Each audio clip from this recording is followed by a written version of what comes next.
Mental হসপিটালের ভেতরে থাকা সুন্দর একটা পুকুরের পাশ দিয়ে দুই পাগল বন্ধু ঘুরে বেড়াচ্ছে। এমন সময় হঠাৎ করে এক পাগল পা ফসকে পুকুরের মধ্যে পড়ে গেল। সেই পাগল আবার সাঁতার জানতো না, যার কারণে সে পানির মধ্যে ডুবে যেতে আরম্ভ করলো।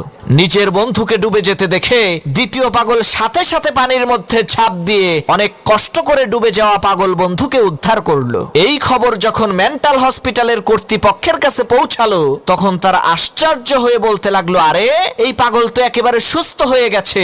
তাকে চিরতরে পাগলাগারদ থেকে মুক্ত করে দেওয়ার জন্য কর্তৃপক্ষের লোকজন তাকে ডেকে এনে বলতে লাগলো, ভাই তোমার জন্য একটা সুসংবাদ আছে আর একটা দুঃসংবাদ আছে। সুসংবাদটা হচ্ছে এই, তোমাকে আজকে চিরতরে পাগলাগারদ থেকে মুক্ত করে দেয়া হবে, কারণ তুমি তোমার বন্ধুর জান বাঁচানোর জন্য যা করছো এ থেকে প্রমাণ হয় তুমি একেবারে সুস্থ স্বাভাবিক, তোমার মাথায় কোনো সমস্যা নাই। আর দুঃসংবাদটা হলো এই, তোমার বন্ধুকে তুমি পানি থেকে উদ্ধার করার কিছুক্ষণ পরেই সে ফাঁসি নিয়ে আত্মহত্যা করেছে। সে আর এই দুনিয়াতে বেঁচে নেই। তখন সেই পাগল বলল, আরে ও আত্মহত্যা করতে যাবে কেন?